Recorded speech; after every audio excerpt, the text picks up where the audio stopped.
Assalamualaikum warahmatullahi wabarakatuh. Bagaimana kabar hari ini anak-anakku sekalian? Mudah-mudahan selalu sehat ya. Dan mudah-mudahan kita senantiasa berada dalam lindungan Allah Subhanahu wa taala, bisa melaksanakan segala aktivitas keseharian kita sebagaimana mestinya, dan tentunya apa yang kita kerjakan selalu mendapatkan ridha dari Allah Subhanahu wa taala. Amin. Pada kesempatan ini kita akan membahas mengenai aspek fikih, yaitu sumber hukum Islam. Sebelum kita memulai belajar bareng, belajar bersama, kita berdoa dulu ya, dengan membaca basmalah bersama-sama. Bismillahirrahmanirrahim. Mudah-mudahan pembelajaran kita berjalan dengan lancar dan diberikan kemudahan di dalam memahami ilmu yang akan kita pelajari.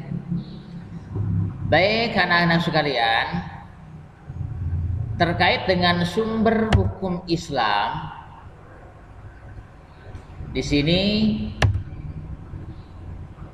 yang akan kita bahas ini peta konsepnya, saya sampaikan terlebih dahulu ya. Nanti kita akan membahas tentang Al-Quran, tentang hadis, tentang ijtihad, karena inilah yang menjadi sumber hukum Islam. Kemudian sebagai tambahan nanti kita juga akan membahas hukum taklifi.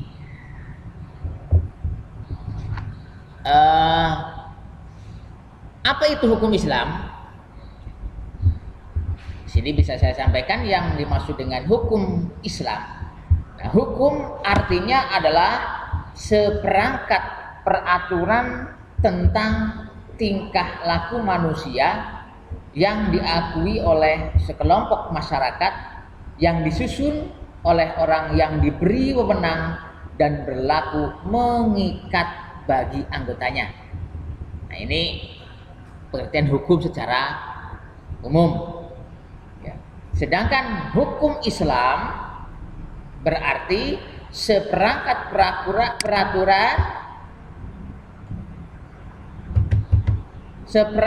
peraturan yang berdasarkan wahyu Allah Subhanahu wa taala. Jadi peraturan ini bersandarkan kepada wahyu dari Allah, bukan semata-mata buatan manusia ya. Seperangkat peraturan yang berdasarkan wahyu Allah Subhanahu wa taala dan sunnah Rasulullah Shallallahu Alaihi Wasallam yang mengatur tentang tingkah laku manusia yang dibebankan kepada setiap mukallaf. Mukallaf itu ya manusia yang sudah bisa membedakan baik dan buruk, yang sudah balik ya, sudah dewasa gitu.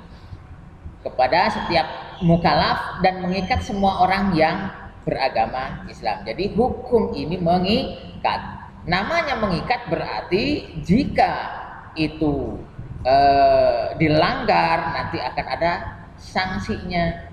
Jika dikerjakan tentunya akan ada pahalanya gitu ya. Karena ini mengikat. Sumber hukum Islam di sini ada yang disepakati. Disepakati itu artinya mutafakum, disepakati oleh para ulama, dan ada juga sumber hukum Islam yang diperselisihkan ya, atau mukhtalaf. Ada yang disepakati dan ada yang diperselisihkan. Nah, sumber hukum Islam yang disepakati di sini terdiri dari 3. Secara urut bisa disebutkan yang pertama adalah Al-Quran. Dan Al-Quran ini merupakan sumber dari segala sumber hukum Islam. Jadi ini sumber hukum Islam urutan yang pertama adalah Al-Quran. Sumber hukum Islam yang utama dan yang pertama. Kemudian yang kedua sumber hukum Islam adalah Al-Hadis atau As-Sunnah. Ini setelah Al-Quran. Ya.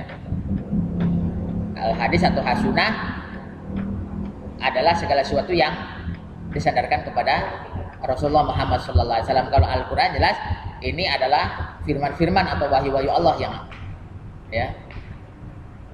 Nah, yang ketiga adalah ijtihad.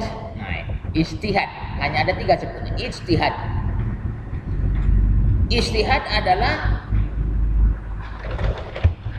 usaha yang sungguh-sungguh dari para ulama mujtahid untuk menentukan suatu hukum yang belum ada ketentuannya baik dalam Al-Quran maupun Al-Hadis dengan tata cara yang benar. Nah, ijtihad ini terdiri dari beberapa hal, di antaranya yang disepakati adalah ijma dan qiyas. Nanti akan kita bahas lebih lanjut. Karena di samping ijma dan qiyas ini jalannya ijtihad macam-macam, tapi mungkin ini tidak disepakati oleh seluruh para ulama. Yang ada istihsan, ada pada maslahah mursalah, ada far'u man qablana dan lain sebagainya. Kita nanti akan bahas di belakang. Jadi yang jelas di sini sumber hukum Islam itu yang disepakati 3, yaitu Al-Quran, Al-Hadis dan ijtihad, di mana bagian daripada ijtihad adalah ijma dan qiyas. Oke, bisa dipahami ya? Oke, kita akan membahas yang pertama dulu, sumber hukum Islam yang pertama, yaitu Al-Quran. Tadi sudah saya tekankan bahwa Al-Quran adalah sumber hukum Islam yang pertama dan yang utama. Nah, ya. Apa itu Al-Quran? Menurut bahasa Al-Quran, ini asalnya dari kata qara'a yaqra'u Qur'anan, yang artinya bacaan atau yang dibaca. Mula nenek duwe Quran dibaca, bukan disimpan. Hanya sekedar tulisan buat hiasan. Boleh-boleh saja buat hiasan kalau ditempatkan pada tempat-tempat yang mulia. Tapi akan lebih bermanfaat, apabila Quran itu dibaca, dipahami isinya, ya ditelaah, diamalkan itu. Jangan sampai Quranku masih bagus tuh, nah nggak pernah dibuka. Mending yang bodol, berarti setiap hari dibuka, gitu ya. Makanya ayat yang pertama kali turun pun itu diawali dengan kata-kata iqra, bacalah. Oke, ini menurut bahasa Al-Quran artinya bacaan atau yang dibaca. Sedangkan menurut istilah, Al-Quran adalah kumpulan wahyu Allah, kumpulan firman Allah, sama saja. Kumpulan kalam Allah, sama ya. Jangan bingung. Yang diturunkan kepada Nabi Muhammad SAW dengan perantaraan malaikat Jibril, yang dihimpun dalam sebuah kitab suci untuk menjadi pedoman hidup bagi manusia, dan membacanya termasuk ibadah. Nah, ini pengertiannya. Jadi mungkin secara ringkas, kalau boleh saya sampaikan dengan bahasa saya sendiri, Al-Quran adalah wahyu Allah yang disampaikan kepada Nabi Muhammad SAW melalui malaikat Jibril dalam bahasa Arab. Karena Al-Quran semuanya dalam bahasa Arab, tidak ada Al-Quran yang tidak dalam bahasa Arab. Kalau ada Latinnya, itu pasti terjemahannya, tapi ayat aslinya tetap ada, yaitu berbahasa Arab.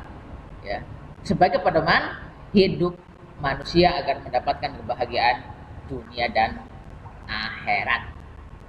Ya, silakan nanti bisa disusun bahasanya. Yang penting intinya gitulah.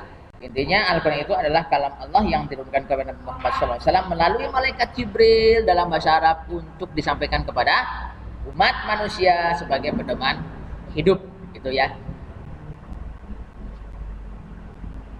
Nah, terkait dengan Al-Quran ini sebagai sumber hukum yang pertama dan yang utama, nah di sini disebutkan di dalam surat An-Nisa ayat 59, Allah berfirman,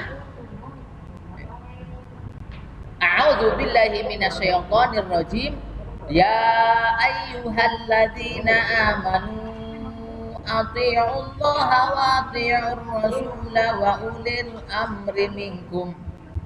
Ya ayyuhalladzina amanu, hai orang-orang yang beriman, atii'ullaha, taatilah Allah, wa atii'ur rasula, dan taatilah Rasul, wa ulil amri minkum, dan ulil amri di antara kamu. Jadi perintah yang pertama yang harus ditaati adalah Allah. Dan aturan-aturan Allah ada di dalam Al-Quran. Ini menunjukkan bahwa Al-Quran sumber hukum Islam yang pertama, aturan-aturan Allah. Yang kedua, wa atii'ur rasul, taatilah Rasul. Berarti aturan-aturan Rasul kan ada di dalam sunnah atau dalam hadis. Berarti hadis Rasul ini sebagai sumber hukum Islam yang kedua. Oke ya, sebagai sumber hukum Islam yang kedua. Selanjutnya, sumber hukum Islam yaitu Al-Quran mengandung tiga pokok pengetahuan yang mengatur tentang kehidupan umat manusia. Intinya itu isinya tiga pokok intinya. Yaitu yang pertama adalah hukum yang berkaitan dengan akidah. Apa itu akidah? Keimanan. Yakni ketetapan tentang wajib beriman kepada Allah Subhanahu wa taala, malaikatnya, kitab-kitabnya, para rasul, hari kiamat, takdir, tentang akidah. Yang kedua adalah tuntunan yang berkaitan dengan akhlak, perilaku, budi pekerti, yaitu ajaran agar seorang muslim memiliki sifat mulia dan menjauhi sifat tercela. Perilaku akhlak ini ya baik akhlak kepada Allah, akhlak kepada sesama manusia, akhlak kepada hewan, akhlak kepada lingkungan.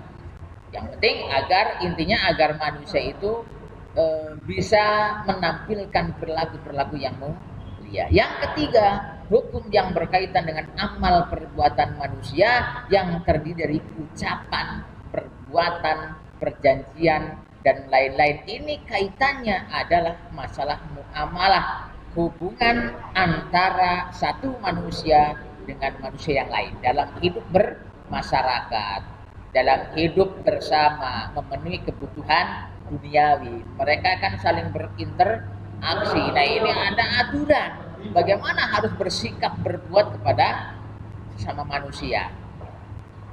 Nah, ini secara umum pokoknya ada tiga. Sedangkan penjabarannya tentunya akan sangat luas. Nah, baik untuk Al-Quran itu sendiri mempunyai nama-nama lain, nama-nama lain dari Al-Quran, dan tentunya Al-Quran juga mempunyai keistimewaan yang luar biasa ya jika dibandingkan dengan kitab-kitab yang sebelumnya. Nah, mengenai nama-nama lain dan juga keistimewaan Al-Quran seperti apa, ya karena ini waktunya terbatas, nanti akan kita sampaikan pada pertemuan yang berikutnya. Untuk pertemuan kali ini kita cukupkan sekian saja dulu ya. Baiklah, kita tutup dengan bacaan hamdalah bersama-sama. Alhamdulillahirabbil alamin. Wassalamualaikum warahmatullahi wabarakatuh.